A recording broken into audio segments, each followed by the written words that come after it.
Guys अगर आप लोगों को भी स्पेस में मेरी तरह बहुत ज्यादा इंटरेस्ट है तो एक इंटरेस्टिंग फैक्ट बताता हूं। गाइज क्या आप लोगों ने कभी इरोज एस्ट्रॉइड के बारे में सुना है? नहीं सुना? डोंट वरी, मैं आपको बताता हूं। इरोज एस्ट्रॉइड हमारी धरती के पास एक ऐसा एस्ट्रॉइड है जिसमें नासा के अनुसार 2000 करोड़ टन गोल्ड, जी हां आप ठीक सुन रहे हैं, 2000 करोड़ टन गोल्ड छिपा हुआ है और उसके अलावा इतनी ही मात्रा में प्लेटिनम और एल्यूमिनियम उस पे छिपा हुआ है। मजे की बात यह है कि 1898 में इसकी डिस्कवरी कर ली गई थी और सन 2000 में नासा ने अपने एक स्पेस शिप का इस पे सॉफ्ट लैंडिंग भी करवाया था और इन फ्यूचर नासा इस पे माइनिंग की प्लानिंग भी कर रहा है। मछली जल की रानी है, जीवन उसका पानी है।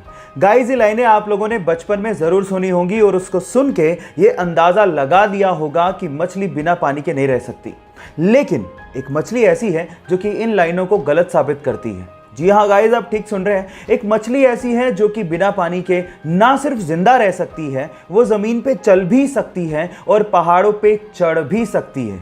ओह माय गॉड, उस मछली का नाम है क्लाइंबिंग गौरामी, जिसको हम लोग क्लाइंबिंग पर्च के नाम से भी जानते हैं। गाइज ये मछली जमीन पे चल सकती है, बिना पानी के जिंदा रह सकती है और उसके पीछे का रीजन है इसके गिल्स इस तरह से डेवलप्ड हुए हैं कि ये बाहर ह्यूमन के जैसे सांस ले सकती है, ऑक्सीजन को इनहेल कर सकती है ना ये अमेजिंग फैक्ट। गाइज एक तरफ है सुपर ग्लू जो किसी को भी आपस में चिपकाने की पावर रखता है और एक तरफ है टेफ्लॉन जो किसी से भी नहीं चिपकता, बहुत ज्यादा नॉन स्टिकी होता है। पर तब क्या हो जब इन दोनों की टक्कर आपस में ही करवा दी जाए? क्या आपको लगता है कि टेफ्लॉन कभी भी सुपर ग्लू से चिपकेगा? तो इसका जवाब है नहीं। अगर आप सीधे टेफ्लॉन की दो लेयर्स को सुपर ग्लू से चिपकाने की कोशिश करोगे तो बिल्कुल नहीं चिपकेगा। उसके पीछे का रीजन ये है कि वहां पर कार्बन और फ्लोरीन के बीच में बॉन्ड स्ट्रेंथ इतनी ज्यादा है कि वो कभी ब्रेक नहीं होती। लेकिन सीधे नहीं, इनडायरेक्ट वे से आप इसे चिपका सकते हैं। इसका भी एक हैक है।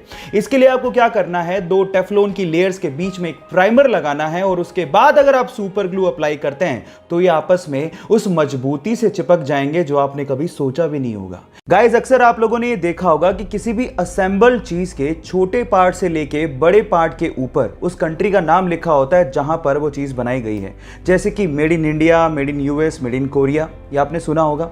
लेकिन अगर मैं आपसे सवाल पूछूं कि जो चीजें स्पेस में यूज की जाती हैं या स्पेस प्रोग्राम्स में यूज की जाती हैं उस पे क्या लिखा होता है? क्या उस पे भी किसी कंट्री का नाम लिखा होता है? अगर आप लोग ये सोचते हैं कि उस पे भी made in US, made in India लिखा होता है तो आप लोग गलत हैं। एक्चुअली जो चीजें स्पेस प्रोग्राम में यूज की जाती हैं उनके ऊपर लिखा होता है made on earth by human. Yes guys, made on earth by human. और ये चीज नासा और बड़ी बड़ी स्पेस एजेंसीज 2005 से इस्तेमाल भी कर रही हैं। अभी इस वीडियो में जो आपको ये प्यारा सा डॉग दिख रहा है, इसी डॉग को सन 2015 में न्यूयॉर्क में dog of the year award दिया गया। उसका रीजन जान के आप लोगों को बहुत ज्यादा प्राउड फील होगा। हुआ कुछ यूं कि इस डॉग का मालिक एक्चुअली ब्लाइंड था और इसी वजह से उसका एक बस के साथ एक्सीडेंट हो गया। तब ये डॉग अपने मालिक के साथ वहीं पे मौजूद था और अपने पांव टूटे होने के बावजूद भी इस डॉग ने उस बस को वहां से हिलने तक नहीं दिया। जी हाँ गाइज, जहां पर भी बस मूव करती ये सामने आके खड़ा हो जाता और तब तक इसने बस को रोके रखा जब तक कि उसके मालिक को मेडिकल असिस्टेंस मिल नहीं गया और इसी वजह से इसे dog of the year award भी दिया गया।